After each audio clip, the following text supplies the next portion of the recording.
Hola, gracias por acompañarnos. En nombre del Museo Arqueológico y Centro Cultural de Orellana, MACO, les damos la bienvenida a nuestro segmento de entrevistas entre culturas, diálogos junto al río, creado con la intención de compartir reflexiones acerca de la cultura, el arte, el patrimonio, la literatura y demás temas relacionados a nuestra institución, que desde el 2015 trabaja en la provincia de Orellana en el rescate del patrimonio arqueológico amazónico y en el fomento de espacios de encuentro y aprendizaje a través de las artes y la cultura. En esta ocasión trataremos el tema el papel de los espacios culturales en la nueva normalidad, con el propósito de las reaperturas con los nuevos protocolos que cambiarán la forma de interacción en estos espacios públicos y sociales. El objetivo es abordar el aporte de esta nueva etapa para la recuperación emocional de las comunidades y realizar un diagnóstico de la situación actual del arte y la cultura tras la crisis por el COVID-19. Por lo tanto, damos la bienvenida a Paola de la Vega, investigadora, docente y gestora cultural, quien actualmente es la coordinadora de la Maestría de Gestión Cultural y Políticas Culturales, docente investigadora del área de Letras y Estudios Culturales de la Universidad Andina Simón Bolívar, sede en Ecuador, y docente de la carrera de Artes Visuales de la Pontificia Universidad Católica del Ecuador.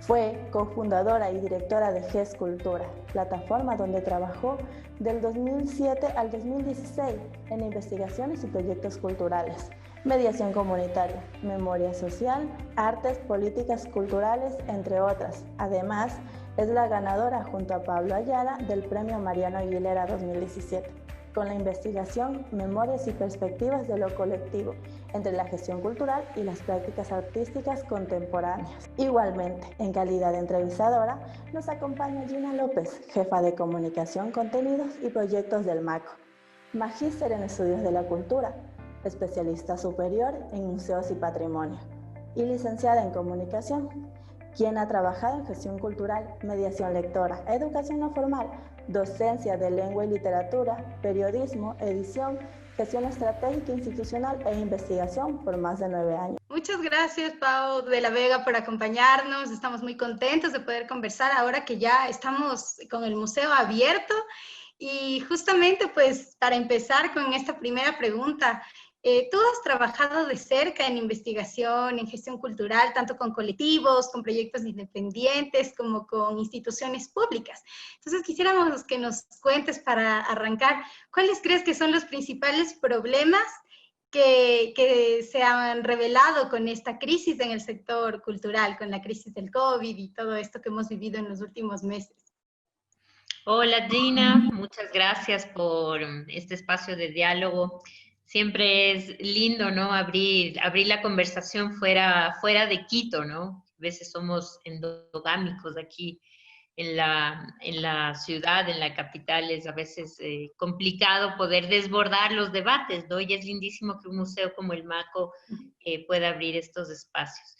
Quería decirte, claro, que la pregunta está súper bien planteada porque partes de reconocer que la crisis del COVID no es una crisis que nace con el COVID, sino que es una crisis que ya estaba ahí, ¿no es cierto? Que es lo que hemos venido debatiendo en distintos espacios sobre políticas culturales, sobre cultura en los últimos meses. O sea, es decir, el COVID lo que hace es quitar como el velo justamente de lo que estaba ya ahí, ¿no? Instalado como problema. Entonces, bueno, yo te diría que cuando tú dices sector cultural, habría que pensar también en ese término, ¿no es cierto? Yo creo que deberíamos empezar a abrir el debate un poquito más. Y pensaría que sí, que efectivamente el COVID muestra una crisis como en 3 niveles, te diría yo, ¿no es cierto? Un primer nivel que es efectivamente sectorial, ¿no es cierto? Que tendría más que ver con el trabajo profesional, si quieres, ¿no? De agentes que están inscritos en una actividad laboral o una actividad que dedica, ¿no es cierto?, su vida a la gestión, a la producción artística, ¿no? Es un trabajo más profesionalizado y esta crisis lo que mostró las características justamente de ese trabajo, ¿no? De las que, o sobre las que siempre estamos debatiendo, al menos con mayor intensidad en los últimos meses, ¿no es cierto? La precariedad, ¿no? Del trabajo, el pluriempleo, ¿no es cierto? Que es una característica también del trabajo cultural, la poca capacidad de ahorro, ¿no? Que tiene el sector cultural, el sector cultural entendido justamente como estos trabajadores, ¿no es cierto? Y también la poca presencia que tienen en el sistema de protección social, ¿no es cierto? Es decir, el bajo nivel de afiliación, y eso tiene que ver también con un planteamiento, si quieres, inadecuado del sistema de seguridad social para artistas y gestores, ¿no? Frente a esa poca capacidad de ahorro, un trabajo precario, inestable, intermitente, del que siempre hablamos, la capacidad que tienen artistas y gestores, ¿no? De ahorrar y de pagar todo el aporte al seguro social, el 17 punto algo por ciento, ¿no es cierto? Que es lo que hay que pagar de tus ingresos declarados, ¿no? Sobre el mínimo vital, es imposible, porque dices casi se juega la idea de que o como o pago el seguro, porque no, o sea, son $80 para gente que difícilmente alcanza el salario mínimo vital, ¿no es cierto? Entonces estás hablando que todo eso se destapa con la crisis, ¿no? Porque hay una cantidad de trabajadores culturales que también no están, por ejemplo, reflejados en el RUAC, ¿no es cierto? El Registro Único de Actores Culturales, que pertenece al Sistema de Información Cultural del Ministerio, ¿no es cierto? Muchos no están registrados ahí. ¿Y qué pasa con toda esa gente, no? Se consideran artistas, se consideran gestores, trabajadores de espacio público, ¿no? Que comparten esas condiciones de informalidad con muchos trabajadores que no son sujetos de protección social. Todo eso está ahí y no son pocos, ¿no es cierto? Es mucha gente del sector cultural que está ahí. Entonces, ha habido eso y ha habido como una urgencia de pasar la producción artística a las plataformas digitales como una estrategia de supervivencia, ¿no? Y a mi modo de ver, entendiendo con toda la claridad y con toda la empatía, si quieres, del mundo, ¿no? La necesidad de sobrevivir y de generar unos ingresos rápidos ha sido tal que todo el mundo se ha volcado a las plataformas digitales. Pero sin embargo ha habido muy poco tiempo para asimilar lo que nos está pasando, ¿no es cierto? Entonces, no hemos pensado qué significa ese paso a lo digital, ¿no? Porque además los contenidos muchas veces no han sido producidos en un ejercicio de investigación, creación, ¿no es cierto?, hacia lo digital, sino ha sido un traslado automático. Entonces, estás perdiendo toda la capacidad de pensamiento, de creación, que es más lento siempre, ¿no? Y que deja como este vacío y esta pregunta justamente por esa inmediatez. Entonces, no hemos tenido tiempo como para pensarnos, ¿no? Y como para pensar justamente en la investigación, creación para lo digital, ¿no? Que es como otra cosa. Eso, y fíjate que solo un nivel del problema, ¿no es cierto? Luego tienes todo el nivel institucional, ¿no? El nivel institucional bueno, que todavía tampoco creo yo hemos tenido el tiempo suficiente de analizar. En términos de agenda de Estado, tú ves que la cultura, una vez más, ha sido como, y los derechos culturales, ¿no? Como la hija huérfana del Estado, ¿no es cierto? Que ha quedado como relegada de una agenda de prioridades, ¿no? La cultura no ha tenido como esa presencia. Hay una debilidad en la capacidad de negociación, ¿no es cierto?, de lo cultural con el Estado, o de la comprensión que tendría el Estado sobre la cultura en su agenda política. Eso todavía es, y no es una culpa solo de quien está en la institución, sino también nuestra, ¿no es cierto? Cómo hemos posicionado ese lugar de la cultura y de los derechos culturales en la agenda de Estado. Ha habido un debilitamiento institucional, los recortes presupuestarios, ¿no? Todavía no analizamos cuántos trabajadores culturales de las instituciones se han quedado fuera, ¿no? Los programas educativos, por ejemplo, de museos, centros culturales. ¿Qué ha pasado con todo eso, no? Ha habido fusiones de instituciones culturales, ha habido políticas de ajuste, y todo eso aún no vemos el efecto, ¿no es cierto? Pero tú ves que Creo que pronto aparecerán datos, aparecerán estudios sobre justamente ese desmantelamiento institucional, ¿no? Cómo se ha ido debilitando también la institución cultural en este tiempo. Y por último, la tercera cuestión, que no es sectorial, ¿no es cierto? Que si quieres desborda esta idea de cultura como sector, tiene que ver con los derechos culturales, ¿no? De una ciudadanía que para mí no se resuelve, digamos, en esta crisis con el hecho de acceder y un acceso además limitado por las brechas digitales y desigualdad que tienes, ¿no? A unos consumos culturales en lo digital.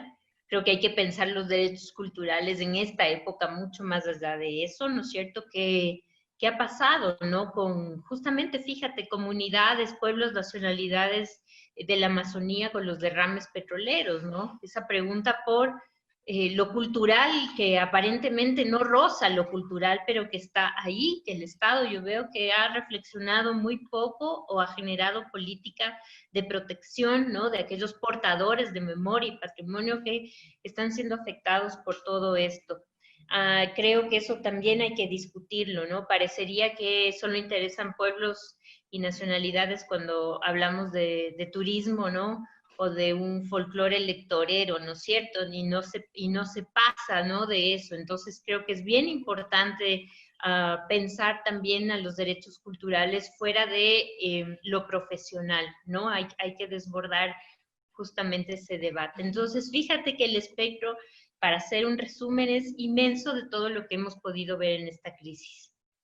Así es, Pau, como tú nos comentas, ha tocado actuar rápidamente. Los tiempos en realidad han sido casi como un trabajo sobre la marcha, una improvisación con creatividad, tratando de ser recursivos, pero ha sido muy abrupto, muy precipitado. Y estamos ya entrando en otra etapa, que es la reapertura de los espacios culturales. Casi que nos ha venido encima de este momento tan álgido de improvisar, de adaptarse.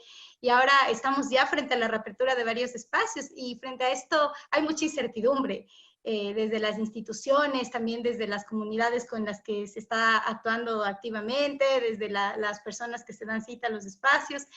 Y frente a esto queríamos consultarte, ¿no? ¿Cómo crees que estas reaperturas pueden aportar a la recuperación emocional, social y bueno, a todos este panorama, este diagnóstico también que nos hacías previamente sobre cómo está el estado de la cuestión?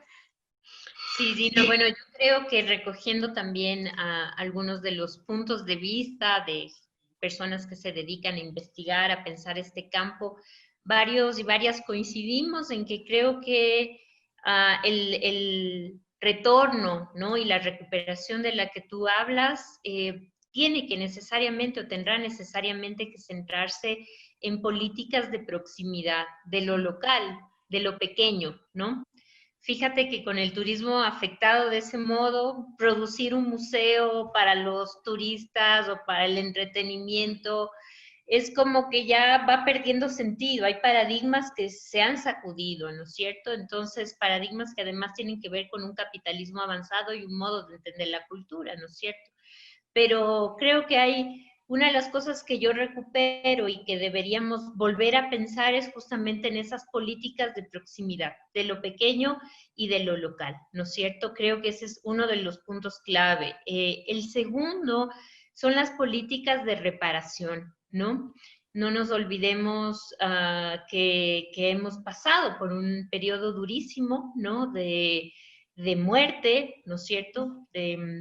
También de muerte, de afectaciones por duelos, por situaciones emocionales no selladas, el no derecho al duelo también, ¿no es cierto? Que ha estado ahí muy presente, la muerte, la enfermedad, o sea, eso es, que quieras o no, una afectación social y ha habido también afectaciones a los derechos humanos, ¿no? Que requieren también de una reparación, de un ejercicio de memoria. Entonces, ahí es lindísimo pensar también cuánto los museos pueden aportar en la restitución de esos derechos, ¿no? Desde la reconstrucción de ese tejido colectivo, ¿no? Desde ese pensarnos como en común, de aquello que nos ha afectado en común, ¿no?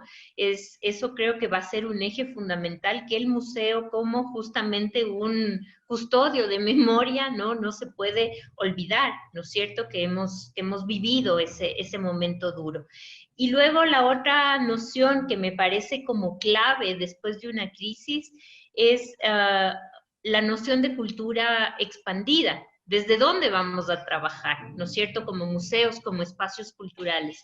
Está muy bien centrarnos en las colecciones, en el trabajo artístico, en el fomento a las expresiones artísticas, ¿no es cierto? Pero yo creo que los museos pueden tener un rol como fundamental y los espacios culturales justamente en trabajar desde una noción de cultura más expandida, ¿no? Y ahí tiene mucho que ver con cruces, ¿no? Que puede hacer la cultura como con otros campos que afectan también a la vida y a las formas de relacionarnos desde el consumo, la producción, ¿no es cierto? Justamente la identidad del espacio público, ¿cómo lo vamos a vivir ahora, ¿no? Son muchas reflexiones que están ahí cruzando y que necesitan pensarse colectivamente. Entonces, para mí los museos, centros culturales, son espacios articuladores claves, como creo yo que en estos tres ejes puede ser fundamental. Así como lo plantea, suena muy hermoso, ¿no? Pensar que se puede aportar desde esto de la proximidad, pero justo tras un contexto de distanciamiento social, de virtualidad forzosa, la pregunta que cabe y que nos hacemos es cómo volver a conectar, cómo volver a apropiarse de los espacios culturales, por un lado, y ya siendo más generales, cómo volver a ejercer nuestros derechos culturales. Claro, es un tema dificilísimo, ¿no es cierto? En esta idea de retejer comunidad, creo que ese es digamos, si quieres, en una pirámide, como que es la base, ¿no es cierto? Es comenzar por el retejer comunidad, porque yo siento que si algo ha pasado en este tiempo, puede haber sido también, ¿no? Que esa interrupción que hemos tenido en la vida haya significado también un espacio de potencia política, ¿no es cierto? De poder encontrar en esa interrupción unas formas de relacionarnos, de solidaridad, de colaborar, ¿no es cierto? De ver justamente en la empatía otras formas de ir tejiendo ese tejido comunitario o retejiendo, ¿no? Pero si te pones a ver, en una gran parte de la sociedad hay un relacionamiento que ahora está mediado por el miedo, ¿no es cierto? Entonces, yo creo que uno de los grandes factores sobre los que vamos a tener que pensar es justamente cómo vamos a romper ese miedo, ¿no? Ahí entra todo un trabajo, creo yo, pedagógico, ¿no? Y de acompañamiento, ¿no es cierto? Que no podemos olvidarnos también que además, ¿no? El discurso clásico, si quieres, de los derechos culturales, ¿no es cierto?, que se aplica a los museos y a espacios culturales en general.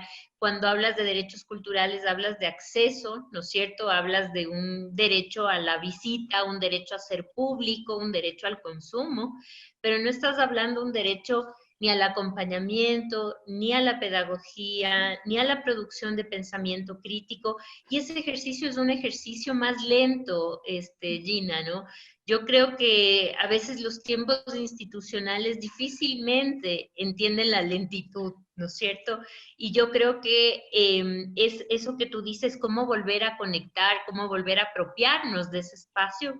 El romper el miedo, por ejemplo, parece una pregunta tonta, pero no lo es, porque nuestros cuerpos han estado quietos, ¿no? Han estado sometidos, ¿no es cierto?, al miedo, al otro, ¿no? Se ha ido produciendo esa subjetividad del miedo. Y ahora, ¿cómo va a ser, ¿no es cierto? ¿Cómo reinventamos esa relación con otras formas de estar en el espacio, con un cuerpo además que se ha transformado, con unas vidas que se han transformado, ¿no? Y eso no son soluciones rápidas ni efectivas, o sea, es una cosa que quizá metodológicamente tenga mucho más que ver con la prueba-error, ¿no? Y con el encontrarnos primero en ese espacio, ver modos de estar juntos y juntas, y de ahí empezar a a debatir, a preguntarnos sobre estas cosas, ¿no? Porque ya no es lo mismo, o sea, efectivamente ya no es lo mismo, y justamente lo que tenemos que hacer es poner en valor esa interrupción que hemos tenido ahora, ¿no? Y no olvidarnos, porque las políticas del olvido, fíjate, suelen ser justamente aquello que impide, ¿no? Que pensemos en la potencia política de esa interrupción, ¿no? ¿Qué es lo que nos hemos preguntado ahora? ¿Qué es lo que nos ha dolido? ¿Qué es lo que nos ha afectado, no? Quizá comenzar por ahí, que es una súper pregunta, porque justamente en esa vulnerabilidad es cuando te conectas con los demás y las demás, ¿no? Así es, Pau. Reconocernos, ¿no? En lo que nos ha hecho humanos y en lo que compartimos. Y también, ¿no? En todo lo que se ha pasado, en el dolor que se ha vivido como sociedad, como humanidad. Respecto a este punto, Pau, el confinamiento, como ya lo vienes diciendo, nos ha demostrado el valor de los espacios públicos, de los espacios sociales en los que nos relacionamos, donde la vida está encendida. Y ¿cuál crees que es la importancia del rescate y la difusión de estos espacios, no solo institucionales, me refiero en sí a los espacios del encuentro? Yo creo que, Gina, es inevitable la transformación, ¿no? Ayer le escuchaba en una entrevista a Fernando Carrión, ¿no es cierto?, que él ha investigado, teorizado cuestiones de ciudad y espacio público, y él decía, el espacio público también está en lo digital, ¿no? En lugar de ahorita que tú me estés grabando en un café, en una silla y nos veamos personalmente, el Zoom es ahora el espacio público. Qué difícil que es entender eso, ¿no? A mí me cuesta, ¿no es cierto?, esta mediación de la pantalla, pero lo público también está, claro, en el espacio digital, ¿no es cierto? Podemos pensar lo digital como lo público, ¿hasta qué punto, no? Ahí hay preguntas que hacerse, ¿no es cierto? Si el espacio público ha mutado a lo digital, ¿de qué modo? Y de qué modo ahí también se van recreando o produciendo nuevas formas de encuentro, nuevas formas de identidad. O sea, el ejemplo que ponía Carrión era de unos niños que, bueno, efectivamente tenían un recreo en la escuela y se ponían a jugar, ¿no es cierto? En lo digital se ponían a jugar uno de estos juegos de moda, ¿no? Que estaban conectados con compañeritos de la clase, pero también con gente que estaban en Estados Unidos, chicos y chicas que estaban en otros países, en la hora del recreo. ¿No? El recreo era el juego en lo digital, pero ahí había un encuentro, ahí había una relación, ¿no? Entonces, a mí me cuesta pensar que la cultura se puede reducir solo a ese espacio, ¿no es cierto? Inevitablemente vamos a vivir los dos lados, ¿no? Fíjate nuestros modos de consumir, la relación con los mercados, ¿no? O sea, que han sido puntos fundamentales de producción de cultura, desde la alimentación hasta la relación con las compañeras vendedoras y todo. O sea, ahí hay un universo cultural, ¿no? Y que ahora dices, ¿y eso ahora qué va a pasar? ¿Cuánta gente va a volver al mercado? Además, fíjate que como la vida se ha transformado tanto, si tienes que estar conectado en el teletrabajo, por más que ya se abran los mercados, te parece mucho más cómodo que te vengan a dejar, ¿no? Uno de estos distribuidores de moto, de bicicleta, de las grandes plataformas o lo que sea que te dejen las compras, tu modo de consumir también ha cambiado. Y fíjate que entonces eso va a afectar también al espacio público, ¿no es cierto? Entonces, inevitablemente hay una transformación que nos toca analizar y ver efectivamente cómo eso va a cambiar nuestras formas de vivir el espacio público. Yo siempre me pongo a pensar en las fiestas populares, por ejemplo, ¿no? Procesiones o fiestas como la misma de Hablada, fíjate, o carnavales, ¿no? ¿Cómo se va a vivir eso, ¿no? ¿Qué se va a perder? ¿Cómo se va a transformar? Ahí hay que analizar eso con las comunidades. Habría que pensar si ese tejido es posible restituir o volver nuevamente a lo que ya fue, ¿no? O eso cómo nos va a cambiar. Yo creo que nos toca esto es un ejercicio de ir viviendo, ¿no? De alguna forma de ir viviendo, ¿no? Y sin olvidarnos que que estamos ya como justamente es lo que te digo, ¿no? Esto no es que va a pasar. Para mí aquí hay un cambio, hay un cambio radical, ¿no es cierto?, en el modo de entender y de vivir la cultura. En cuanto al tiempo, el espacio y el cuerpo, imagínate que son, y la comunidad, ¿no? O sea, que son cuestiones como básicas para entender cómo se vive, se produce cultura. Eso cambia completamente. Entonces, no creo que volveremos a la calle, sin duda volveremos a vivir el espacio público, pero esto no se va a acabar. O sea, esto nos ha cambiado la vida. Normalmente o habitualmente había una forma de medir el impacto, la importancia de los espacios culturales a través de la cantidad de públicos que recibían. Todo muy vinculado al turismo, a lo masivo, ¿verdad? Pero bueno, ahora que todo esto se ha trastocado y está cambiando como todo el tiempo, Pau, quisiera que nos digas, ¿no? ¿Qué criterios crees que deberían ser tomados realmente en cuenta para poder valorar estos espacios? Sí, yo creo que, bueno, conectando con lo que decía hace un momento, ¿no es cierto? Creo que cuantificar ahorita ya perdió un poco de sentido, ¿no es cierto? Como parámetro de valoración, si quieres, del éxito, ¿no? De un museo, de un espacio cultural, o como una política incluso inclusiva, ¿no es cierto? Valga la redundancia, ¿no? He visto algunos filósofos que hacen como la contraposición entre la inclusión o las políticas de inclusión y las de emancipación, ¿no? Que son bien distintas, ¿no es cierto? Entonces, esa política de inclusión puede recaer fácilmente en el hecho de generar unas visitas, ¿no? Si quieres, podríamos llamarlo, aunque me pueden caer los compañeros y compañeras que hacen museología crítica, ¿no? Pero esa inclusión puede caer en una participación más pasiva, si quieres, pongámoslo entre comillas, ¿no es cierto? Si tú le apuestas por una política de la emancipación, ¿no? Versus esta idea de inclusión, ¿no? Implica que el sujeto, el ciudadano, pasa a ser un ciudadano crítico, ¿no? Y un ciudadano con agenda política, y un ciudadano capaz de proponer al espacio también esas cuestiones que le afectan, ¿no es cierto? Que eso es algo que a mí me preocupa, ¿no? O sea, dejas de ver la institución o suspendes la institución museo, la institución, porque tiene toda esa aura de verdad, ¿no? Como un régimen de verdad, ¿no es cierto? Es intocable y lo que me están contando ahí es casi palabra de Dios, ¿no es cierto? Y la gente se sigue relacionando de ese modo con el museo, con los objetos, ¿no?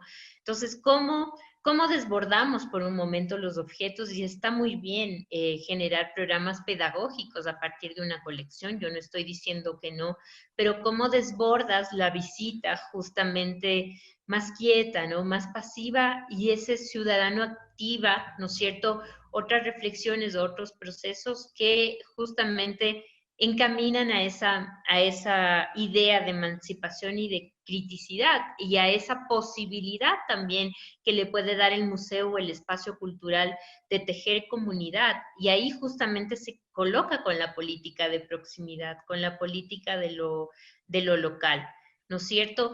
Porque no, claro, el hecho de cumplir, como te digo, con un principio democratizador y de acceso bastante del siglo pasado, ¿no? De traer, entre más gente tienes y más índices de visita incrementas, más éxito tiene el espacio cultural.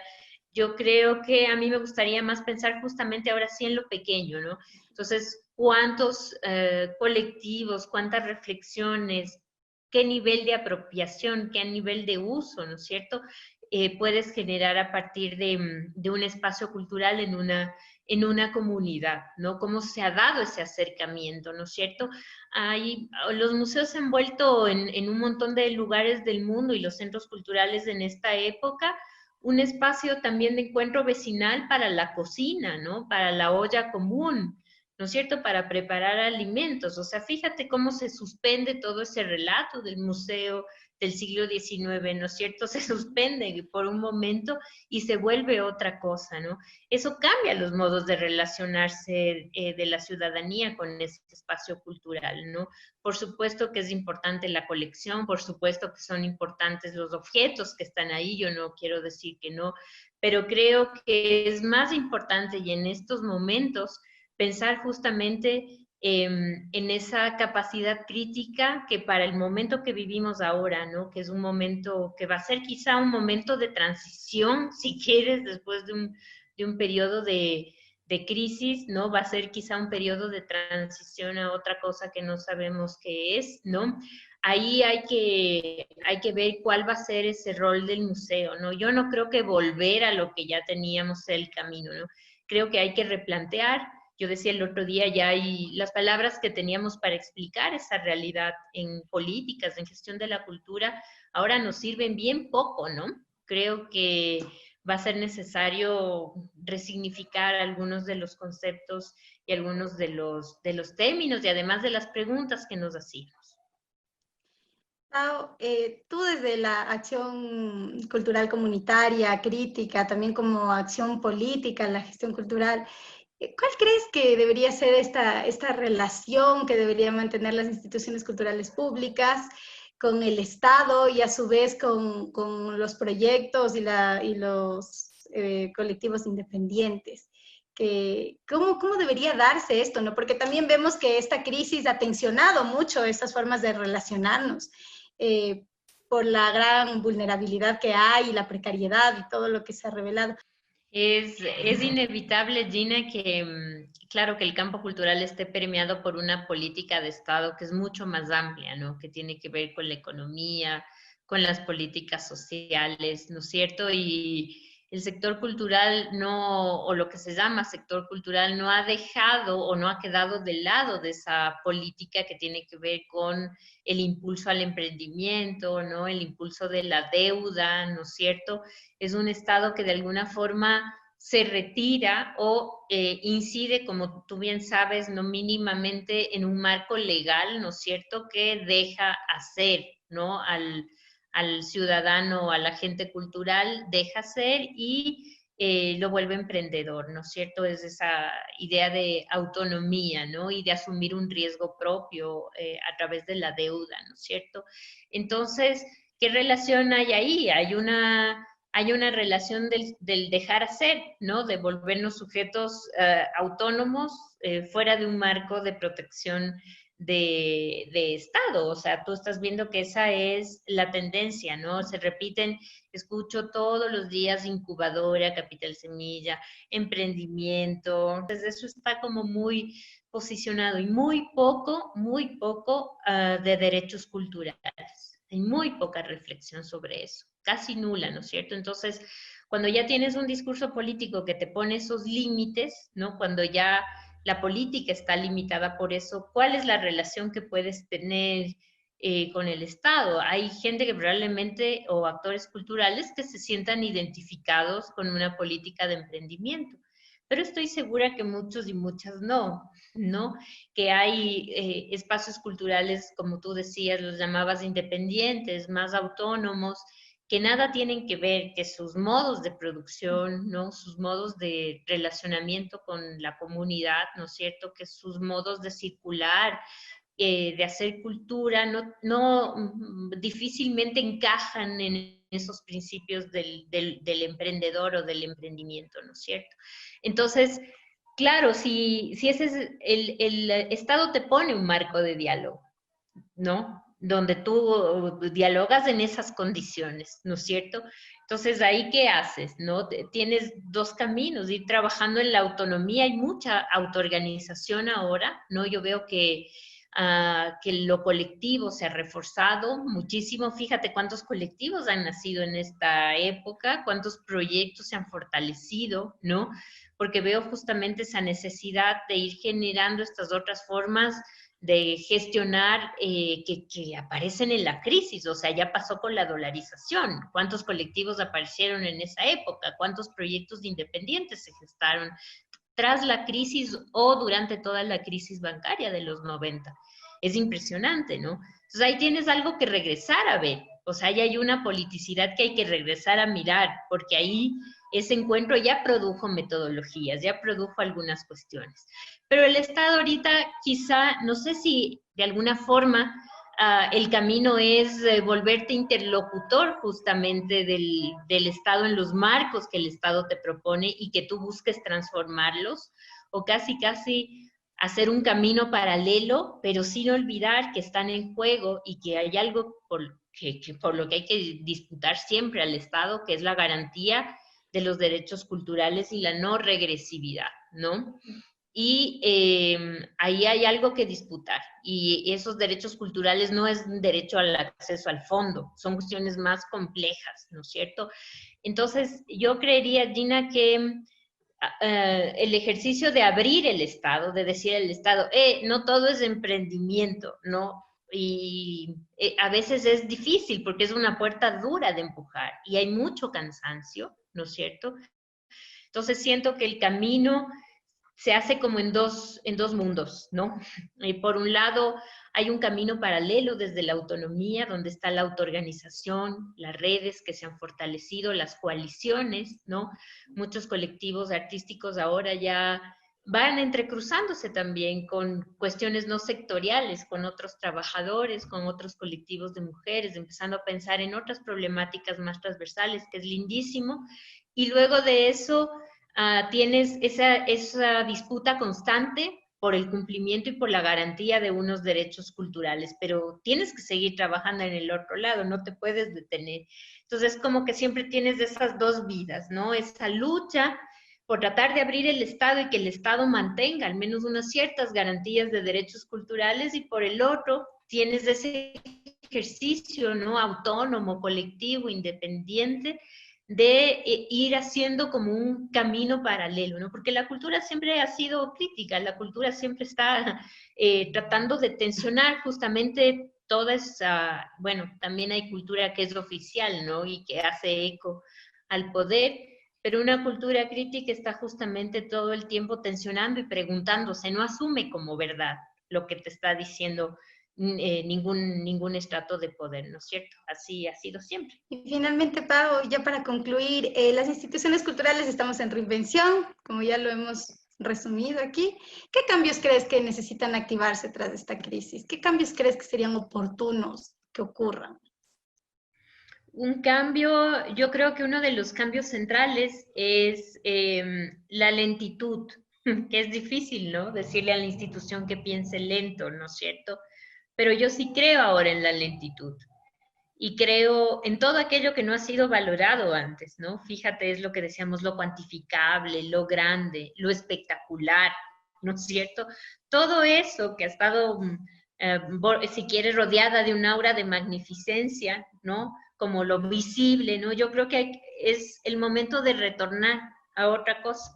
Y es lo que te decía al principio, ¿no? Es volver a lo pequeño, ¿no es cierto? Volver a la proximidad, a lo no cuantificable, ¿no es cierto? Es justamente a lo lento, ¿no? Ese tiempo más lento, más de pensarse, más, si quieres, incluso de divagar, ¿no? De que no haya certeza, porque eso es lo que vivimos hoy. No puedes estar en un terreno de una certidumbre absoluta y de decir hacia allá vamos. Yo creo que ahorita hay más preguntas que respuestas, y creo que esas preguntas no pueden ser olvidadas, que esas preguntas tienen que ser recogidas, ¿no? Que esas preguntas no pueden ser silenciadas y que no podemos como dejar de lado todo aquello que nos ha pasado ahora. Creo que ese es el mayor cuidado que tenemos que tener desde la cultura, ¿no es cierto? Porque aquí ha habido afectaciones y afectaciones graves sobre las que tenemos que pensar y las que tenemos que reflexionar colectivamente. Y solo a partir del encuentro de eso puedes restituir un tejido cultural, ¿no? De ese encuentro justamente común. Muchas gracias, Pau, por acompañarnos, por reflexionar junto a nosotros, por aportarnos con tus visiones. Esperamos en el COC. De pronto, Gina, será un gusto estar ahí con ustedes. Muchas gracias a ustedes por conectarse.